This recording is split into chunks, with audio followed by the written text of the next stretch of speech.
E aí, meninada, beleza? Sejam bem-vindos à aula de Sociedade dos Indivíduos. Aqui a gente tem uma reflexão do Norberto Elias sobre o que é a sociedade e como é que ela se constrói. A sociedade somos todos nós. É uma porção de pessoas juntas. Mas um tipo de pessoas juntas formam um tipo de sociedade diferente. Essa afirmação é bastante interessante porque ela deixa claro algo que está no nosso cotidiano.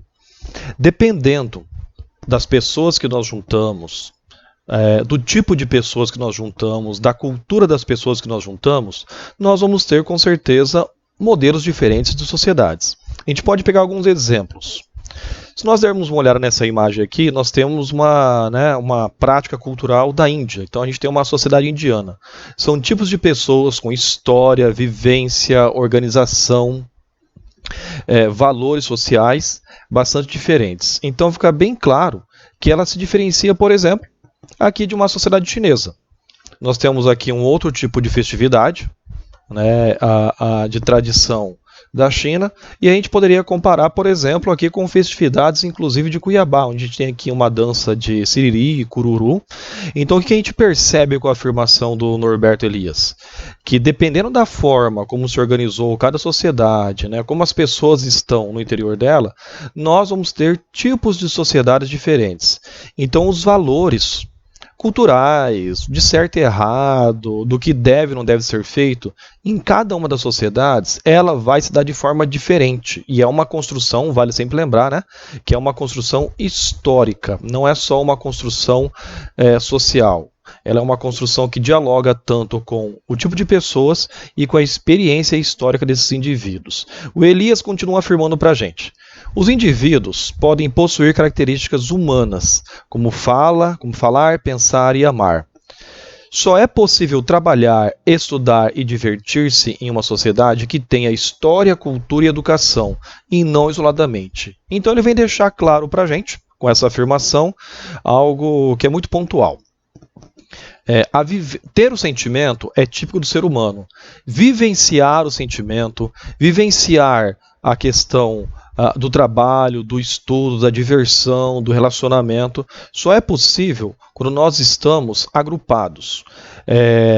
Toda essa construção, ela demanda muito, inclusive, da quantidade de indivíduos, das dificuldades e complexidades que cada uma dessas sociedades vão ter. Como é que se buscou respostas, como é que buscou soluções aos problemas de cada um dos seus locais. Então é sempre bom lembrar que existe uma diferença, inclusive, entre o que a gente chama de comunidade e sociedade. As duas são formas de convivência, que podem ser diferentes e estar conectadas.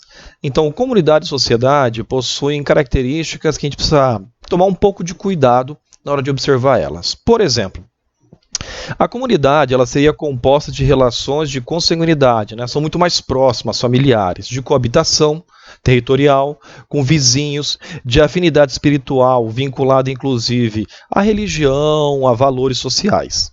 Se caracteriza pela vida social em conjunto, intimidade, laço entre as pessoas, são relações que têm valor por si mesma, não dependem de algo externo a elas, são únicas.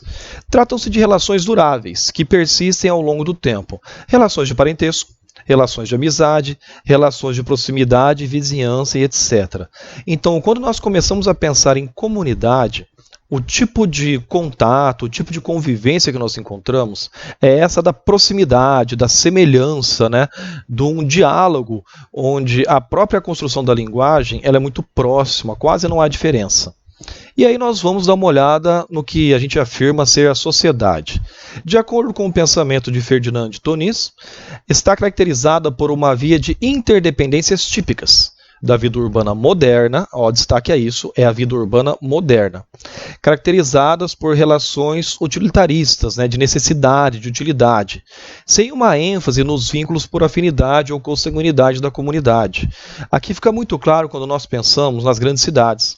As diversas atividades exercidas, as necessidades que nós temos. Por exemplo, a relação professor-aluno, uma relação de médico e paciente, uma relação entre um inspetor e você mesmo quando circula na escola, ela está mais vinculada à utilidade da relação do que necessariamente a proximidade como era a comunidade. Nas sociedades, as relações são fluídas e orientadas mais para alcançar os fins a que se propõem os indivíduos ou grupos a que estejam vinculados. Quando nós olhamos para cidades, né, já desenvolvidas, capitalistas, grandes, a gente enxerga muito mais a vivência em sociedade. É claro que no interior da sociedade a gente pode encontrar as comunidades. Aqueles que estão muito atrelados à igreja, a grupos sociais, a famílias, né, grandes e tradicionais. Então pode haver essa coexistência, elas podem estar conectadas, não estão isoladas uma da outra, né? Elas coabitam, convivem dentro de um mesmo espaço. Enquanto Emile Durkheim priorizou as sociedades na análise dos fenômenos sociais, considerando-as externas dos indivíduos e determinadoras de suas ações. Então Durkheim está tentando entender como é que as sociedades determinam as suas ações. Fica algo muito claro. Para Durkheim, os fatos sociais são anteriores e exteriores aos indivíduos, ou seja, vêm muito antes da gente e não depende da nossa vontade e exerce sobre nós um poder de controle, pressionando para que a gente tenha atitudes em sociedade adaptados a essa mesma sociedade. Então seria o valor da sociedade imposto sobre o indivíduo, como se nós estivéssemos reproduzindo esse comportamento no nosso dia a dia. Essa é a visão de quem? De Durkheim. Quando nós olhamos, por exemplo, para o Weber, ele vai entender de uma forma um pouco diferenciada, né? Max Weber entendia ser preponderante o papel dos atores sociais, nós no caso, né? E das nossas ações. Weber entendia a sociedade como um conjunto de interações sociais, indivíduos que estão vivendo coletivamente, que interagem e agem uns com os outros. A ação social, objeto de estudo weberiano, toma esse significado quando seu sentido é orientado pelo conjunto de pessoas que constituem a sociedade. Na imagem aqui do lado, nós temos a chamada Passeata dos 100 mil, que aconteceu durante a época da ditadura militar no Brasil. Se a gente apenas aceitasse o conjunto de leis, né, as ordens estabelecidas, provavelmente esse tipo de ato não aconteceria.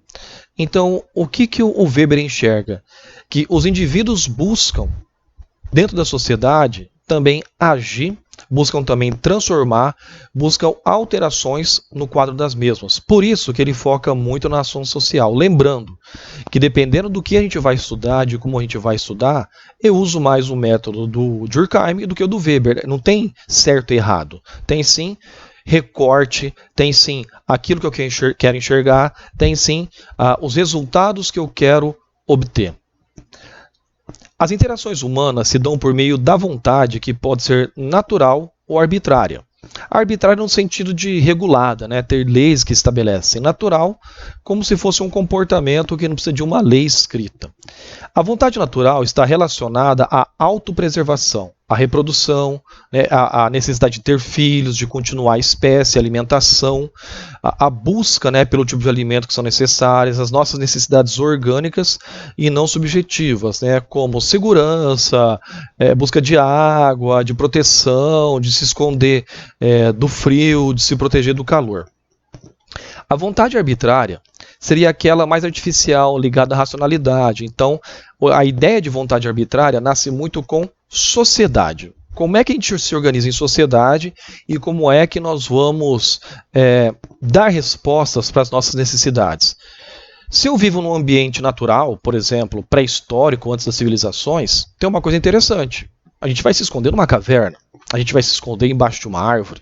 Dentro de uma sociedade onde eu já tenho uma racionalidade desenvolvida, eu vou construir casas, vou buscar uma forma de me proteger do calor, do frio nessa casa e vou criar, a partir da ciência, das tecnologias, respostas a isso. O ar-condicionado é uma dessas respostas. A iluminação que nós colocamos dentro de casa é uma dessas respostas. A vontade natural uniria as pessoas pela força da preservação, dando origem à comunidade, em alemão chamada pelo pensador, o Ferdinand Toni, de Gemeinschaft. Nem sei se a pronúncia está correta, mas vai ficar desse jeito.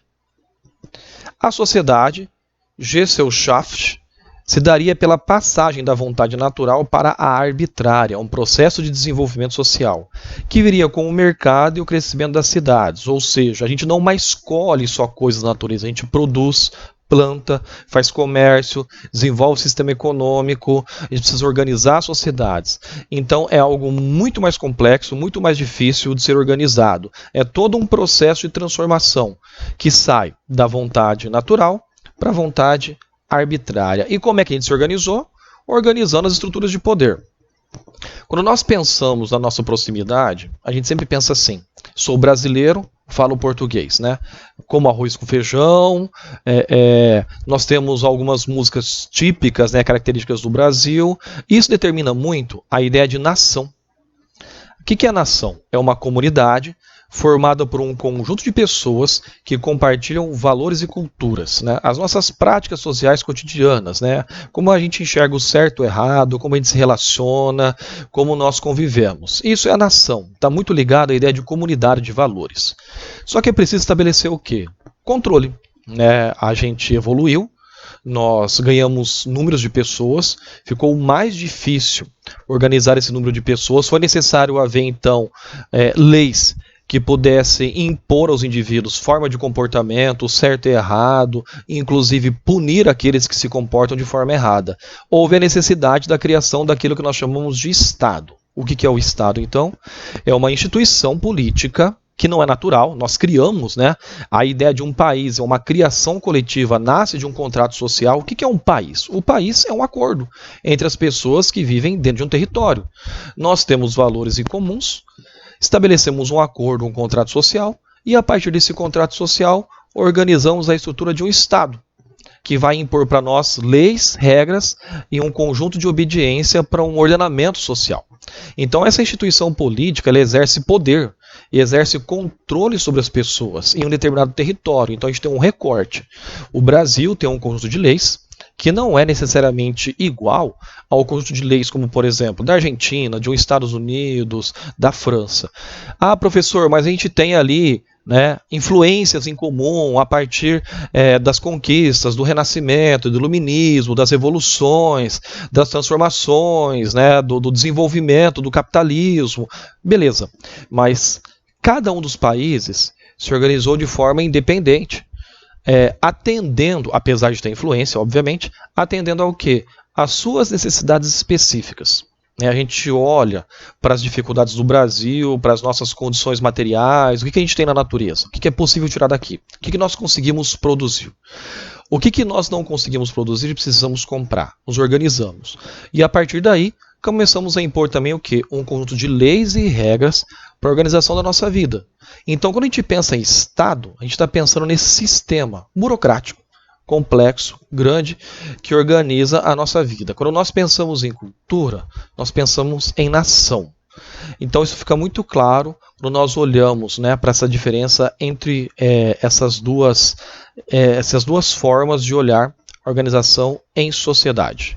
Bom, para a nossa próxima aula, da semana que vem, vai ficar aí como tarefa a página 205. As atividades são a 2, a 3 e a 4. O que nós vamos fazer então? A gente vai começar a próxima aula corrigindo e comentando as atividades 2, 3 e 4. E a partir dali nós vamos avançar com o próximo conteúdo. Valeu, gente. Obrigado, meninada. Tchau, tchau e até a nossa próxima aula.